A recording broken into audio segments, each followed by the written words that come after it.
Shalom, puji Tuhan hari ini kita berjumpa kembali dan saya ingin sharingkan satu tema yang prinsip yang sangat penting, yang sangat manjur membuat hidup kita diubahkan, diberkati. Saya kasih judul, memang saya pakai judulnya meditasi. Ya mungkin istilah ini enggak umum buat kita orang Kristen. Judul saya adalah The Power of Meditation. Ya, meditation dalam bahasa Inggris, dalam bahasa Indonesianya meditasi, dalam terjemahan Alkitab itu namanya merenungkan. Merenungkan. Tapi saya mau cobain tentang kata meditasi ini yang saya mau coba kenalkan ke saudara, ya. Coba kita buka Alkitab kita dari Yosua 1 ayat 8, ya. Ini ada powernya luar biasa. Ya, kuasa dari merenungkan firman, berkat dari merenungkan daripada firman Tuhan. Coba kita akan baca sama-sama. 1, 2, 3. Janganlah engkau lupa memperkatakan kitab Taurat ini, tetapi renungkanlah, dalam bahasa Inggrisnya meditate, ya, meditate. Ya, renungkanlah itu siang dan malam supaya engkau bertindak hati-hati sesuai dengan segala yang tertulis di dalamnya. Sebab dengan demikian perjalananmu berhasil dan engkau akan beruntung. Kata berhasil dan engkau akan beruntung dalam bahasa Inggrisnya diterjemahkan dengan dua kata, good success, ya, good success, ya, diterjemahkannya dalam kata good success. Di dalam hidup ini memang ada good success, ya, sukses yang baik, maksudnya berhasil dan beruntung. Tapi ada juga yang namanya bad success. Apa tuh bad success? Berhasil tapi nggak beruntung. Sukses dia dalam keuangan, sukses dalam karirnya, tapi kok nggak beruntung. Nah, ini apa artinya? Bad success itu adalah jenis kesuksesan yang merampas waktu kita dengan keluarga, waktu kita dengan teman, waktu kita beribadah. Dan bad success ini sukses tapi menghancurkan kesehatan kita, hubungan kita dengan yang lain. Ya kan ada orang sukses, ya saudaraku, tapi hubungan dalam rumah tangga, keluarganya hancur, saudaraku dan lain sebagainya. Karena ini kehancuran, kesehatannya disakit, jadi stres. Sukses ini namanya bad success. Sukses tapi sukses yang buruk. Tapi kalau good success itu apa? Ya, di sisi lain itu dimana kita bisa menikmati berkat Tuhan di setiap aspek kehidupan kita. Tuhan menghendaki kita, saudara, bisa berhasil dan beruntung. Maksudnya mengalami good success. Kuncinya terletak pada apa yang Tuhan perintah kepada Yosua. Saudara, ketika dia mengambil alih kendali kepemimpinan dari Musa yang sudah meninggal. Apa saudara? Kuncinya apa? The power of meditation ini. Saudara, Tuhan bilang apa? Jangan engkau melupakan. Jangan engkau lupa memperkatakan. Yang engkau perkatakan adalah kitab Taurat. Renungkan itu siang dan malam.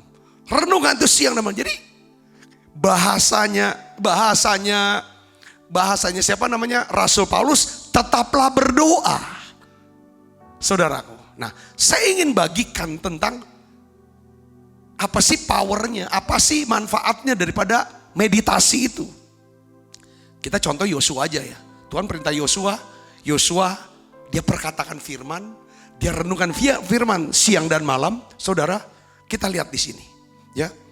Saya melihat bahwa Yosua berhasil memimpin bangsa Israel menaklukkan dan mendapatkan tanah perjanjian sesuai dengan apa? Petunjuk firman Tuhan. Kita bisa lihat bagaimana kehidupan seorang Yosua yang memiliki kesukaan bermeditasi,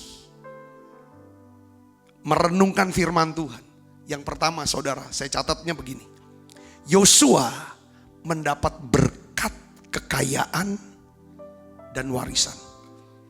Lihat Yosua 24 ayat 29 sampai 30. Kita baca sama-sama saudara. 1, 2, 3. Dan sesudah peristiwa-peristiwa itu, maka matilah Yosua bin Nun, hamba Tuhan itu, ketika berumur 110 tahun. 110 tahun umurnya saudara. Lalu ia dikuburkan, perhatikan, di mana? Di daerah milik pusakanya, di Timnat Serah yang di pegunungan Efraim, di sebelah utama Gunung Gaas. Jadi ternyata saudara, Yosua memiliki kekayaan tanah dan warisan di Timnat Serah di pegunungan Efraim. Jadi maksud saya gini, Yosua yang kesukaannya bermeditasi, merenungkan firman, dia diberkati dengan apa? Kekayaan. Saudara, dan apa? Makmur hidupnya. Dia bisa tinggalkan warisan untuk anaknya. Orang bisa kaya, tapi belum tentu dia bisa tinggalkan warisan loh. Sebelum tutup mata. Ya kan saudaraku? Bukan kekayaan, tapi malah utang yang diwariskan. Saudara lihat sini. Yosua, orang yang suka merenungkan firman. Dia diberkati, kaya dan makmur. Yang kedua, saudara sini. Yosua itu mendapatkan berkat rohani. Di mana Yosua ini memiliki pengaruh pelayanan yang begitu luas. Coba perhatikan. Yosua 24 ayat 31. Saya ingin dorong saudara ini untuk, yuk kita belajar untuk bermeditasi, merenungkan firman. Karena manfaatnya ini saudaraku, secara jasmani Tuhan berkati dengan kekayaan. Yang kedua, saudara, pelayanannya. Orang Israel, perhatikan, baca yang sama-sama dengan saya. Beribadah kepada Tuhan sepanjang zaman Yosua. Dan sepanjang zaman para tua-tua yang hidup lebih lama daripada Yosua. Dan yang mengenal segenap perbuatan yang dilakukan Tuhan bagi orang Israel. Saya catat, ternyata kehidupan rohani Yosua memiliki pengaruh yang besar. Pelayanannya punya pengaruh besar terhadap bangsa Israel. Di mana Alkitab menulis orang Israel beribadah kepada Tuhan sepanjang zaman Yosua. Saya tuh kepengen banget. Saya pernah dengar cerita seorang hamba Tuhan namanya Tommy Barnett. Dia cerita dari Amerika. Dia cerita gini, waktu kakeknya jadi gembala di satu kota namanya Kansas City katanya. Itu dalam khotbah dia bilang. Itu diceritakan saudara, salah satu kan. Tidak ada orang yang minum mabuk di sana. Terjadi satu revival yang hebat. Semuanya ibadah luar biasa. Itu zaman kakeknya jadi gembala. Saudaraku yang kasih Kristus, Yosua seorang yang penuh firman. Dia bisa mempengaruhi orang untuk bisa cinta Tuhan, takut Tuhan, dan mau melayani Tuhan. Dahsyat banget nih. Jadi di sini saudara, the year of integrity ini masuk. Kalau orang itu bisa punya bawa pengaruh kepada orang lain untuk beribadah, itu pasti ada satu power di dalam diri dia, saudaraku, yang bisa mendorong orang ikut. Terus, saudara, ada perkataan Yosua sebelum dia meninggal dunia. Dia kumpulkan orang Israel supaya mereka tuh tahu diri, tahu bisa bersyukur. Karena apa? Semua yang Tuhan janji tidak ada yang tidak digenapi. Semuanya digenapi. Dia bilang begitu. Itu karena apa? Saudara, karena Yosua seorang pemimpin yang sukses. Kepemimpinannya kuat. Saudaraku, sehingga apa? Tuhan menggenapi apa yang dia janjikan. Coba kita buka Alkitab kita. Yosua 23, 14. Yosua 23, 14 kita baca sama-sama. 1, 2, 3. Maka sekarang sebentar lagi aku akan menempuh jalan segala yang fana. Maksudnya mau meninggal. Orang tahu waktunya udah mau meninggal. Sebab itu insaflah. Insaf tuh sadarlah, tahu diri, ngerti, ya kan? Tobat dengan segenap hatimu, dengan segenap jiwamu, bahwa perhatikan, baca keras, satupun dari segala yang baik yang telah dijanjikan kepada Tuhan Allahmu, tidak ada yang tidak dipenuhi. Semuanya telah digenapi bagimu, tidak ada satupun yang tidak dipenuhi. Dia mau ngomong, apa kurang baiknya Tuhan kepada kalian semua? Balaslah dengan cintai Tuhan. Wow, ini orang bisa begini, pasti karena dia penuh dengan firman. Yang ketiga, saudaraku, apa berkatnya? Saudaraku, berkat Tuhan ada di dalam keluarga Yosua. Tadi kita doa untuk keluarga. Kami berdoa, saudaraku, bersama dengan para hamba-hamba Tuhan yang ada di dalam Zoom meeting, saudara, UPT. Kami berdoa untuk saudara, untuk keluarga saudara, supaya ada berkat Tuhan. Seperti halnya Tuhan memberkati keluarganya Yosua. Apa berkatnya, saudara? Kita baca sama-sama. Yosua 24 ayat 15. Kita baca sama-sama. 1, 2, 3. Tetapi jika kamu anggap tidak baik untuk beribadah kepada Tuhan, pilihlah pada hari ini kepada siapa kamu akan beribadah. Allah yang kepadanya nenek moyangmu beribadah di seberang sungai Efrat, atau Allah orang Amori yang negerinya kamu diami ini. Tetapi, baca keras, 1, 2, 3.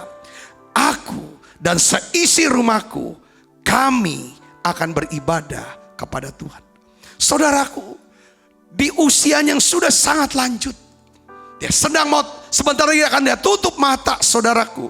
Yosua berkata, tetapi aku dan seisi rumahku, kami akan beribadah kepada Tuhan.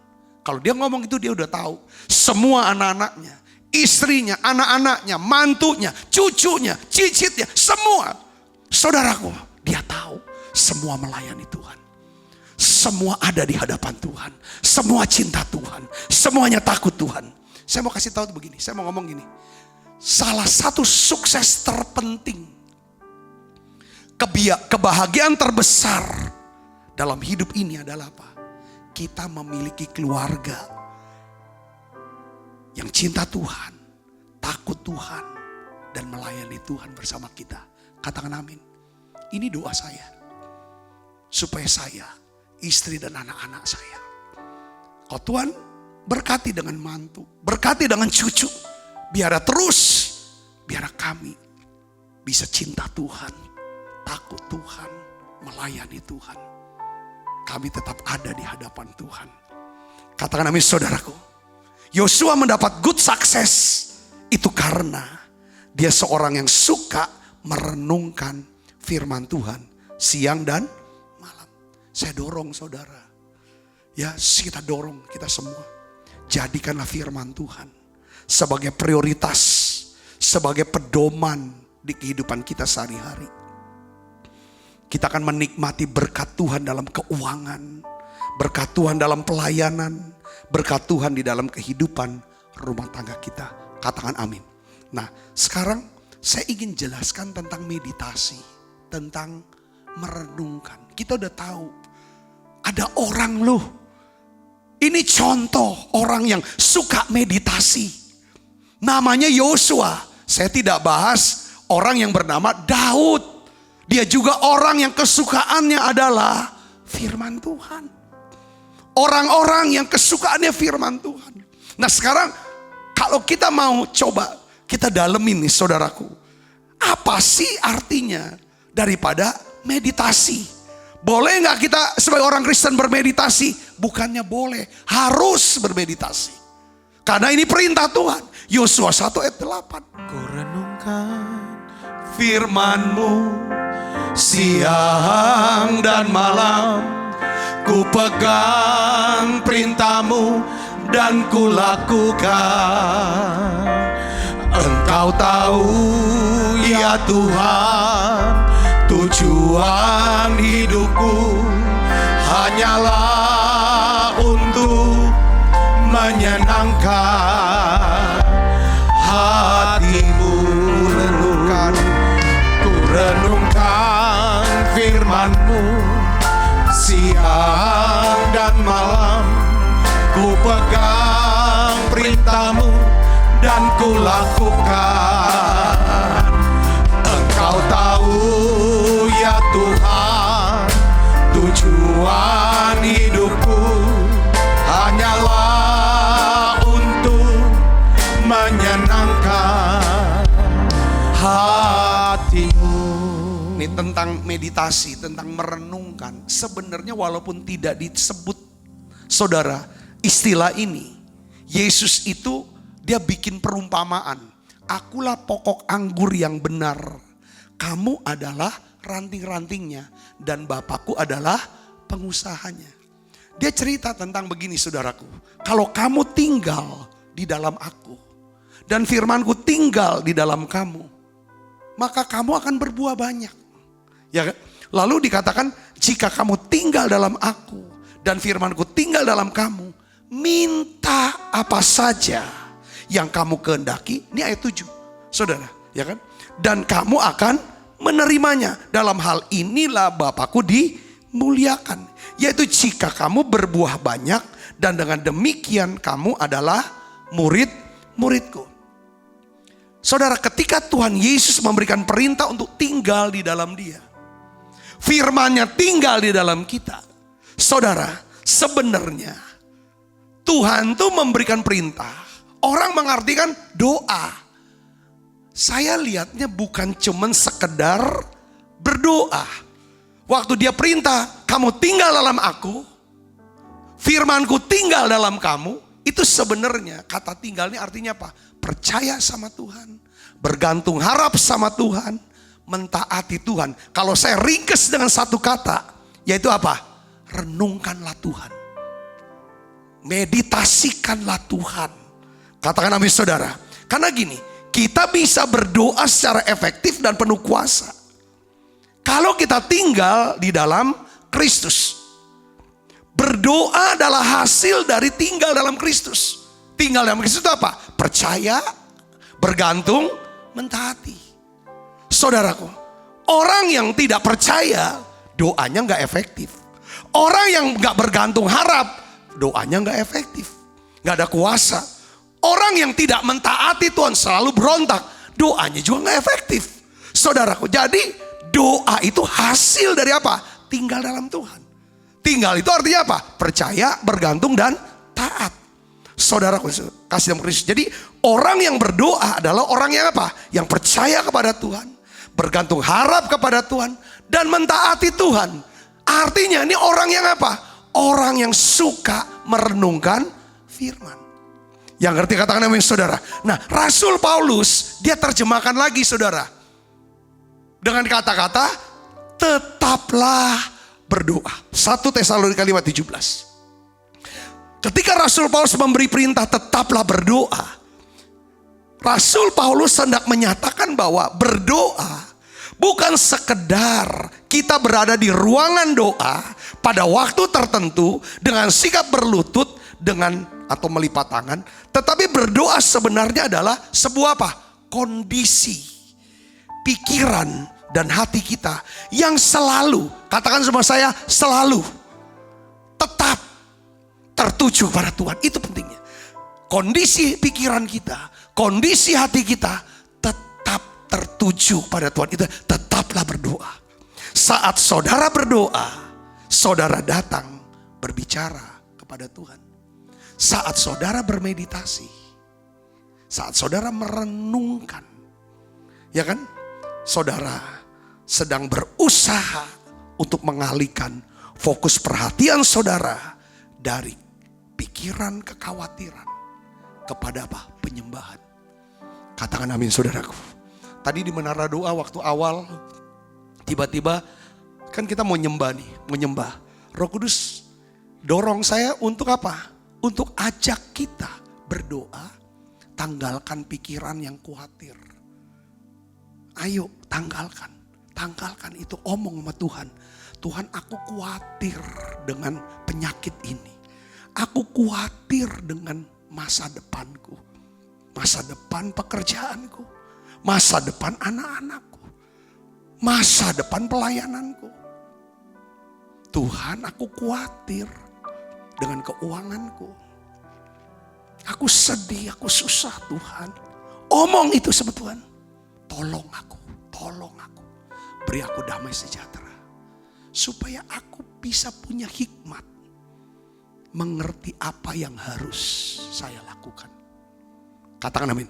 Damai sejahtera turun.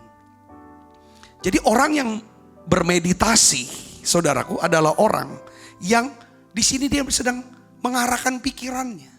Dari pikiran-pikiran yang berat. Dengan kekhawatiran. Dengan ketakutan. Dengan kekecewaan. Dengan kemarahan. Saudaraku, dia alihkan kepada apa? Penyembahan. Untuk bisa nyembah harus bisa bersyukur.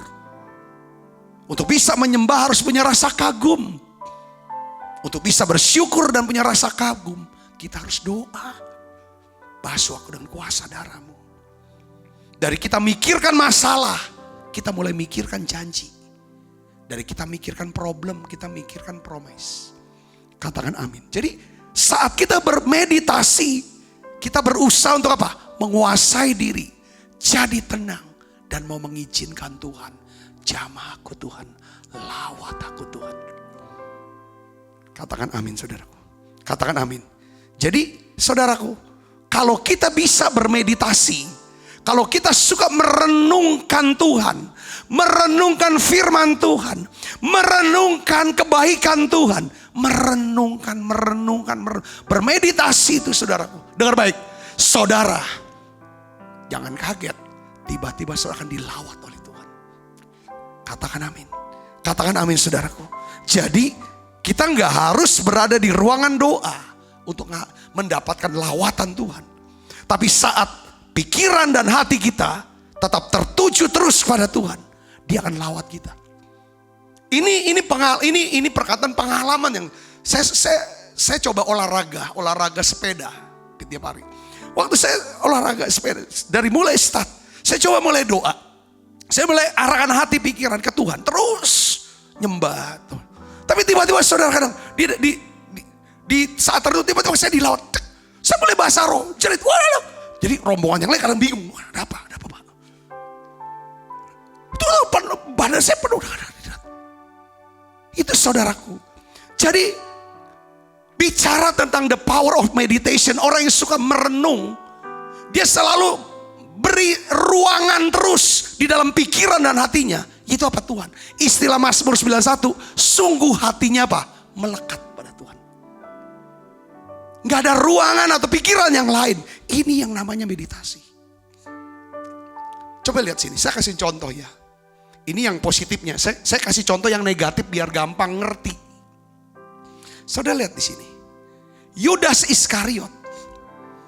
Dia banyak memberikan kesempatan buat iblis bicara. Masukin dalam pikiran dia kata-kata iblis. Sampai satu hari saudaraku Yesus Kristus. Saudaraku, dia tanamkan kata-kata daripada, ya kan? Dia berikan kesempatan iblis untuk menanam benih perkataan. Masuk dalam pikiran dan hatinya. Saudara lihat. Si Yudas ini mengembangkan dan merenungkan perkataan musuh ini. Saudaraku. Menjadi satu pemikiran jahat. Kepada siapa? Kepada Tuhan Yesus. Saudara perhatikan dalam Yohanes 13 ayat 2. Alkitab bilang. Mereka sedang makan. Bersama. Yudas, para murid, dan Yesus. Itu di perjamuan terakhir saudaraku. Alkitab katakan apa? Iblis telah membisikkan rencana. Sudah masuk ke dalam hati. Udah gak pikiran lagi. Ke hati. Yudas Iskariot. Anak Simon. Untuk mengkhianati dia. Saudara perhatikan. Awalnya dia berikan kesempatan. Untuk ngomong. Gak langsung ditolak perkataan iblis. Lama-lama saudaraku. Iblis mendapatkan keuntungan. Untuk apa? Merasuki diri Yudas. Sekalipun Yudas sedang bersama dengan Tuhan Yesus pada perjamuan terakhir. Di ayat 27 dikatakan. Dan sesudah Yudas menerima roti perjamuan. ia kerasukan iblis. Oleh karena Yudas memikirkan, merenungkan, memeditasikan, bermeditasi, dia meditasikan pikiran yang salah. Hal itu menyebabkan dia mendapatkan lawatan yang salah. Lawatan salah namanya dirasuk. Dipenuhi oleh iblis, bukan dipenuhi oleh Roh Kudus. Saudaraku, lihat saudaraku. Jadi gini saudaraku, meskipun sekalipun Yudas itu berada di tempat yang benar, bersama dengan orang yang benar, dia bisa dirasuk. Kenapa? Di sini kan. Kalau iblis bisa merasuk Yudas Iskariot selama perjamuan kudus, perhatikan, Tuhan pun bisa melawat saudara, memenuhi saudara dimanapun saudara berada. Jika saudara membangun kesadaran akan hadirat Allah dengan mengarahkan hati dan pikiran saudara kepada Tuhan. Ini yang namanya meditasi. Katakan amin. Saya mau kasih tahu gini. Meditasi ini adalah satu proses. Tahun ini gembala pembina kita Pak Niko mendapatkan satu tema. Temanya ya adalah tahun integritas. Tahun integritas. Saudaraku, saya sudah bahas tentang integritas tahun yang lalu saudara, tema itu. Nah, saudaraku, kita akan bisa jadi orang yang punya integritas seperti Yesus hanya apabila saudara dan saya itu selalu mau diperbaharui roh dan pikiran kita. Nah, meditasi adalah sebuah proses pembaharuan pikiran dan roh. Saudara, Efesus 4 ayat 22 sampai 24 katakan begini, yaitu bahwa kamu berhubung dengan kehidupan kamu yang dahulu harus menanggalkan manusia lama yang menemui kebinasaannya oleh nafsunya yang menyesatkan, supaya kamu diperbaharui di dalam roh dan pikiranmu dan mengenakan manusia baru yang telah diciptakan menurut kehendak Allah di dalam kebenaran dan kekudusan yang sesungguhnya. Jadi meditasi adalah satu proses pembaharuan roh dan pikiran. Saat kita bermeditasi saudara, kita mengarahkan pikiran kita untuk memikirkan satu ayat firman Tuhan. Sampai kita mendapatkan pengertian dan hikmat dari Tuhan. Contohnya gini, saudara misalnya mau memeditasikan saudara, yaitu satu ayat yang paling gampang apa? Mazmur 23 deh, ayat 1. Tuhan adalah gembalaku, takkan kekurangan aku. Coba katakan sama-sama dengan saya. 1, 2, 3. Tuhan adalah gembalaku, takkan kekurangan aku. Bagaimana caranya kita bermeditasi untuk satu ayat ini? Kita ada misalnya Tuhan, Tuhan, Tuhan, Tuhan. Saya ngomong Tuhan, Tuhan, Tuhan, Tuhan. Terus saudara mulai pikirkan Tuhan. Tuhan itu siapa? Siapa Tuhan itu? Dia yang menciptakan saya. Berapa besar kuasanya? Oh, tidak ada yang bisa tandingi kuasanya. Tuhan, bagaimana dengan kasihnya? Oh, sangat mengasihi saya. Makanya dia mau mati di salib. Kita mulai dari satu kata itu saudara mulai pikirkan terus, kembangkan dengan itu Tuhan. Tuhan yang apa? Tuhan yang mau mati di salib. Tuhan yang mengasihi dengan kasih yang kekal. Tuhan yang sudah taklukkan kuasa gelap, kuasa iblis, kuasa maut, kuasa kematian, kuasa dosa. Tuhan adalah gembalaku. Gembala itu apa? Saudara pikiran gembala. Gembala yang tuntun daripada domba. Ya kan? Untuk apa? Pelihara domba itu. Dia cukupi makannya, minumnya, keamanannya, ketenangannya, kebersihannya. Semua dia urus. Sampai domba itu bisa berkembang biak. Tuhan adalah gembalaku. Takkan. Terus kita bisa mikir lagi. Kalau Tuhan jadi gembala buat saya, firman Tuhan katakan, aku tidak akan kekurangan. Tidak kekurangan yang baik. Terus dipikir, didoakan. Diperkatakan, dipikirkan, didoakan. Akhirnya apa yang terjadi? Karena kata-kata di dalam Alkitab, perkataan-perkataanku, kata Yesus, yaitu firman Tuhan, adalah roh dan kehidupan. Bukan kata-kata mati. Saudaraku, maka apa yang terjadi ketika kita mulai ucapkan pada Tuhan adalah gembalaku, takkan kekurangan aku. Sampai saya ucapkan, pikir masuk pikiran. Bukan cuma jadi pengharapan, tapi akhirnya jadi apa? Iman. Masuk dalam diri saudara. Karena perkataan Tuhan, firman itu adalah roh. Saat-saat tertentu kita, saudara, tiba-tiba ada, saudara alami lawatan Tuhan. Aku tidak takut sebab Tuhan gembalaku. Gembala selalu menyertai dombanya. Tidak kekurangan dalam hal rohani. Ada damai. Secara jasmani, Tuhan berikan kesehatan, kesegaran, kekuatan. Untuk bisa menyelesaikan tugas yang Tuhan berikan buat kita. Tidak kekurangan orang-orang. Untuk bisa ditempatkan Tuhan untuk menolong kita. Menolong anak-anak kita. Katakan saudara, kita tidak kekurangan yang baik. Kita tidak akan kekurangan uang. Untuk mencukupi setiap kebutuhan kita. Dan juga kebutuhan untuk pelayanan kita. Saudara tanamkan itu. Ini namanya meditasi. Yang mengerti kata namis saudaraku. Saat saudara bermeditasi. Saat kita bermeditasi. Kita sedang mengizinkan Roh Kudus. Izinkan Roh Kudus. Izinkan Roh Kudus. Kita terbuka. Dan kuasa firman mengubah pikiran kita. Oh, artinya saya ini gak akan kekurangan. Itu satu ayat ya. Nanti kita bahas ayat-ayat yang lain. Kita renungkan itu. Saudaraku, dia akan mengubah pikiran kita, mengubah hati kita. Sehingga apa? Dampaknya apa? Karakter kita. Saudara, perubahan karakter kita. Sehingga kita semakin serupa. Seperti siapa? Kristus. Katakan amin saudara. Semakin banyak firman. Semakin sering saudara memeditasikan ayat-ayat firman Tuhan. Bukan cuma sekedar baca untuk target sekian pasal sehari. Iya. Tapi kalau ada ayat tertentu, itulah ayat yang harus berhenti. Pikirkan, perkatakan, doakan, renungkan, tanyai Tuhan. Itu yang namanya meditasi. Katakan amin saudaraku. Ya kan?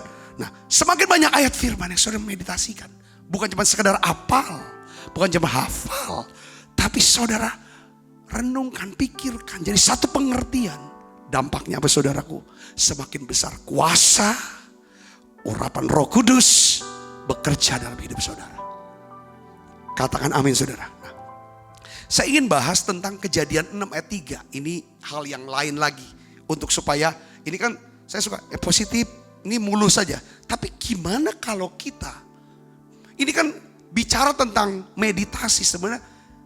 Bicara tentang kita mau selaraskan pikiran-pikiran kita itu menjadi pikiran-pikiran Tuhan, firman Tuhan. Kata nama saudaraku, itu.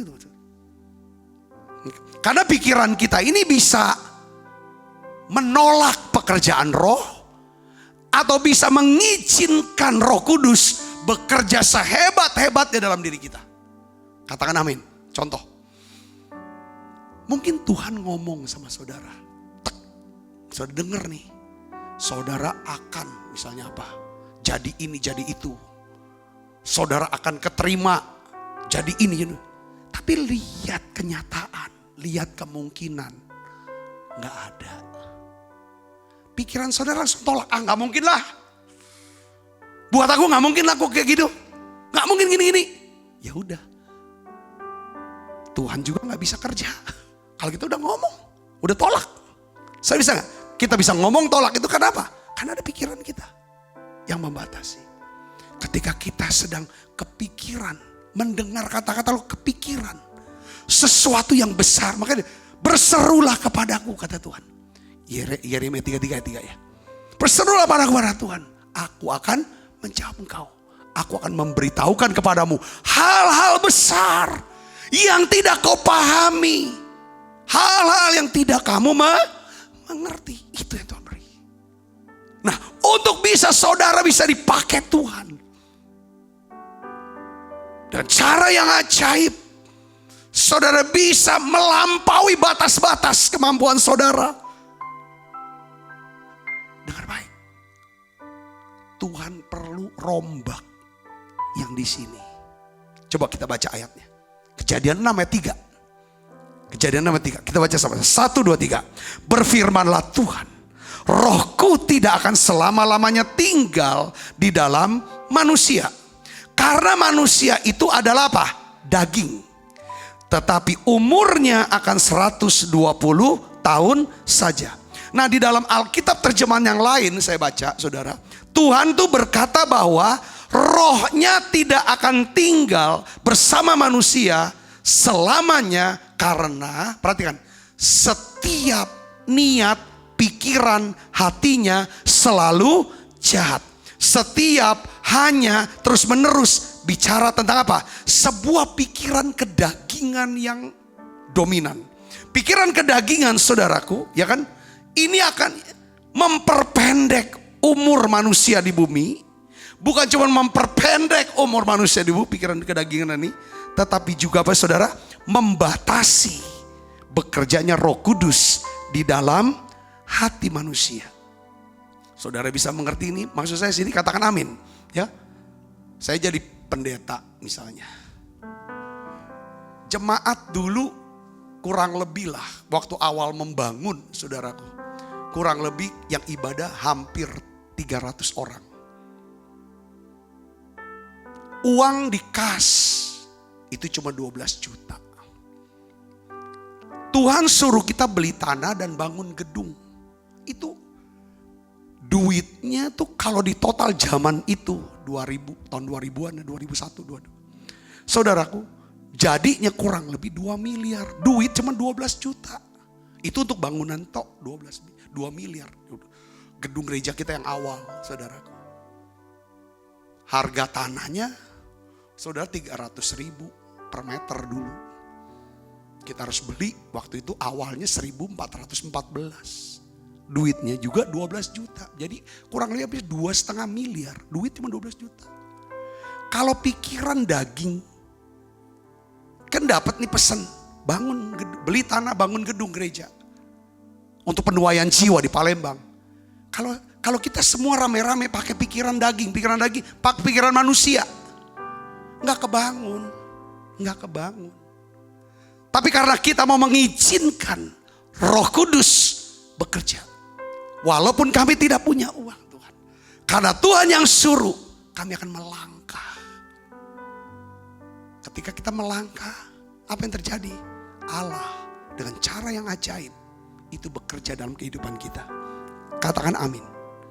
Pikiran kita bisa menolak pekerjaan roh atau mengizinkan Roh Kudus menolong kita. Pertanyaannya adalah, apakah pikiran kita selalu tertuju kepada janji Tuhan? Promise atau problem? Yang kita ini kan susah, terus masalah. Kalau orang seneng yang negatif terus pikirannya, sulit dikasih hal yang besar sama Tuhan. Nah, itu pikiran daging. Kalau negatif terus, pesimis terus, gak mungkin terus, marah terus, gak bisa. Nah, ini meditasi untuk rombak kebiasaan ini, pikiran ini, saudara. Katakan amin. Kalau pikiran kita selalu dipenuhi dengan kekhawatiran, semua kekhawatiran atau penyembahan, tergantung. Kalau penuh dengan kekhawatiran, Roh Kudus tidak bisa kerja. Kalau kita bisa nyembah di tengah-tengah ketakutan, kekhawatiran, maka dia akan bekerja jauh lebih banyak daripada apa yang kita pikirkan dan doakan. Katakan amin, saudaraku. Nah, ini yang saya harus tahu. Saya ingin bagikan, saudaraku yang kasih Kristus, di sini ada satu ada satu ayat, saudaraku yang kasih Kristus. Filipi 4 ayat 6 dan 7 saya ingin baca. Ini ayat keren banget dan saya senang sekali dengan ayat ini, saudara. Tadi kita sudah praktekin dalam doa. Filipi 4 ayat 6 dan 7. Kita baca 1, 2, 3. Janganlah hendaknya kamu khawatir tentang apapun juga. Tetapi apa? Nyatakanlah dalam segala keinginanmu kepada Allah dalam doa dan permohonan dengan ucapan syukur. Damai sejahtera Allah yang melampaui segala akal akan memelihara hati dan pikiranmu dalam Kristus Yesus. Saya ingin quote, saudara. pernyataan daripada seorang hamba Tuhan namanya Rick Warren tentang meditasi. Saudara mau lihat di sini tentang meditasi? Saya bacakan gini. Beliau bilang begini, saudara, Rick Warren. Meditasi adalah pemikiran yang berfokus. Berfokus pada apa? Kepada Tuhan, firman Tuhan, hadirat Tuhan, kuasa Tuhan, kasih Tuhan, hikmat Tuhan. Semuanya yang berkaitan dengan Tuhan. Dia pikir. Dan memang untuk bisa fokus, ya kan, meditasi nih, renung pikir ayat firman Tuhan, itu butuh apa? Usaha yang serius. Usaha yang serius. Jadi kita bisa pilih, saudara, sebuah ayat, lalu kita renungkan berulang-ulang dalam pikiran kita. Saudaraku, Allahku, ya kan, akan mencukupi segala keperluanmu menurut kekayaan dan kemuliaan dalam Yesus. Saya bisa pikirkan. Atau ayat apa, saudara? Atau tentang buah roh. Atau tentang karunia Roh Kudus. Saya bisa, apapun itu. Saudara dengar khotbah setiap hari ini ada firman-firman. Itu bisa saudara meditasikan. Ada orang bilang, gimana sih Pak caranya meditasi? Gampang. Kalau saudara tahu bagaimana caranya khawatir. Saudara bisa gak khawatir? Tahu caranya bagaimana caranya khawatir? Orang khawatir adalah orang yang selalu memikirkan dan memperkatakan. Ya kan? Sesuatu yang menjadi ancaman dia di masa depan. Itu namanya khawatir. Saudaraku, kekhawatiran adalah sesuatu yang mengancam dia sepertinya. Itu yang dia perkatakan, dia pikirkan, dia katakan. Sesuatu yang mengancam dia, itu kekhawatiran. Kalau kita bisa memikirkan dan mengatakan sesuatu yang mengancam kita. Rick Warren bilang begini, saudaraku. Ya, kita juga bisa tahu caranya bermeditasi. Bermeditasi dengan cara apa? Ya kan, saudara, sungguh hatinya melekat padaku. Aku akan meluputkan, aku akan membentengi dia. Kalau dia berseru, aku akan jawab. Aku akan sertai dia dalam kesesakan. Kata-kata ini adalah ayat firman Tuhan dari Tuhan. Sungguh hatinya melekat. Oh, aku mau melekat sama Tuhan. Oh, aku mau melekat. Kalau aku melekat, aku diluputkan. Diluputkan tuh hampir aja kena. Jadi akhirnya bisa ada bahaya tapi luput. Bisa jatuh tapi tidak tergeletak. Bisa gagal tapi bisa bangkit lagi. Jatuh bisa bangkit lagi. Itu, saudara bisa ucapkan seperti itu. Renung, cara meditasi. Rick Warren bilang gini, tidak ada kebiasaan lain yang dapat berbuat lebih banyak untuk mengubah hidup kita. Dan membuat hidup kita, ya kan, karakter kita lebih seperti Yesus daripada bermeditasi. Jadi bermeditasi ini adalah satu kebiasaan yang bisa mengubah hidup kita secara efektif. Katakan amin. Gak cukup doa. Jadi meditasi itu caranya gimana, saudaraku? Kita bisa lewat nyanyian, pujian, saudaraku. Bisa nyanyi, saudaraku. Bisa banyak lagu-lagu. Tadi saya nyanyikan Tuhan. Beriku hati untuk menyembahmu. Ini bisa satu renungan loh. Bukan hati yang selalu khawatir. Bukan hati yang selalu marah. Jadi pada waktu kita nyanyi dengan segenap hati, dengan satu tujuan, satu maksud, supaya Tuhan beri hati bisa nyembah. Kalau saya bisa nyembah, saya punya akses ke tahta kasih karunia. Saya dapat rahmat. Saya dapat pertolongan pada waktu Tuhan. Jadi meditasi bisa lewat doa, bisa lewat nyanyian, pujian, sampai akhirnya saudara diam. Tadi aku ngomong terlalu keras, tajam, nyelekit. Kok saya sombong banget cerita tentang ini. Aku udah kehilangan sukacita itu waktu aku ngomong seperti itu. Ketika kita duduk meditasi, Roh Kudus templak, Roh Kudus kasih firman, kita ucapkan firman itu, dia basuh kita, itulah Tuhan akan ubah kita. Yang ngerti katakan amin saudaraku. Katakan amin. Jadi saudaraku yang spirituus, ya kan? Jika kita melihat, ya kan? Kalau kita bisa, itu nanti saudara akan lihat itu hal yang luar biasa. Jadi sebenarnya saudara, bermeditasi atau merenungkan firman Tuhan, itu bisa, ya kan? Merenungkan firman Tuhan, hadirat Tuhan, bisa jadi mudah. Tapi juga kadang-kadang susah. Satu hari tertentu, kita duduk diam untuk konsentrasi, renungin firman, katakan firman, mikirin firman, itu kayaknya pikiran tuh kemana-mana. Paulus bilang, inilah saatnya 2 Korintus 10. Saatnya kalau misalnya pikiran kita gak bisa konsentrasi, gak tenang, kamu harus tawan pikiran itu. Nyanyi, tahun aku tawan, aku ikat pikiran-pikiran nih. Pikiran yang bukan dari Tuhan. Dalam nama Yesus, aku minta jamah pikiranku dengan damai sejahtera. Katakan amin. Nah, saya tutup dengan ini saudara. Perbedaan.